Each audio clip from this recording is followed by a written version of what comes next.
So I'm at the stage of this painting where I've blocked things out. I'm ready to start putting down some colours, and you can see I've chosen a few Blobs of Joy for my Drippy Cat Art Studio, but here's a really quick and easy way to get colours direct from a photograph right onto your palette. So come to the top right, tap. With the various different ways to look at colour, I'm looking at palettes. Come to the plus sign at the top. You can create a new empty palette, or you can create, or another option is new from file. I will tap on that. I have a file here called Sid, and Sid is a squirrel. I am painting a squirrel, so tap on that. And look at that, palette from image. It's taken a whole load of colours from my image and put them down as 30 colours direct from the photo. So great! And now I'm going to show you another way of doing this, which is more long-winded, but is better. There, I said it. Come to our wrench icon. I'm in Add, and I'll insert a file, and I'm going to insert the Sid file instead. I don't need Sid to be that big. Let's put him about there, and come back to my palette, click on the plus sign, create new palette. It is an empty palette. And now what I would do is start coming around to Sid, finding a colour, and then just tapping just where I'm circling, and that colour gets put down. Let's come down to here, for example, and put that down, and so on and so forth. If I decide I don't like a colour, just long press on it, and I get to clear the swatch. I'll do that again, and clear swatch. Instead, I'm going to do one thing which is going to make this process a little bit better. Let's zoom in, and I'm going to come to Adjustments, Gaussian Blur. Run your finger along the top, and what I want is just a very small blur, just a small one.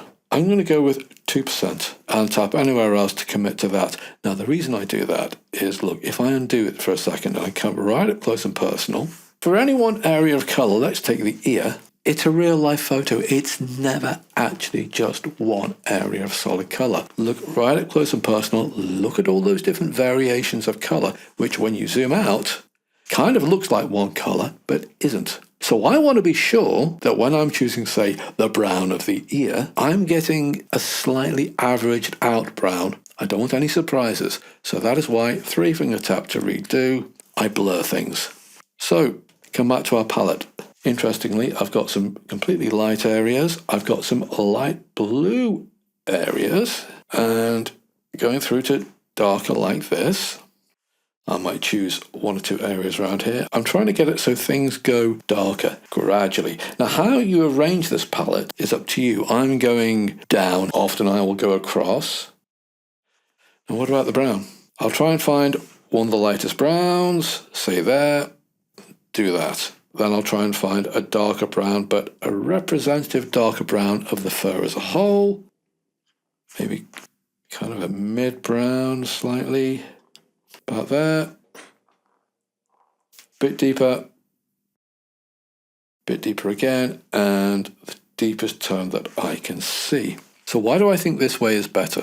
Well, with the palette below, the palette that we automatically generated from this photo, Procreate decides which colours are useful. But the way I'm doing it in the palette above, I decide not only which colours are useful to me, but also I get to place them in a way that makes sense. Like supposing I wanted to draw some of these leaves, which you can see in the foreground. Well, I can see the colours. They look like around here, but I'm not sure which bit they're supposed to come from. And does this colour I'm circling, does that belong with the leaves? Or what about this colour here? Does that belong with the leaves, or does it belong somewhere else? I don't know where these random colours from my auto-generated palette belong. But importing the photo, blurring it slightly to average out the colours a little bit, and then I decide which colours are useful to me.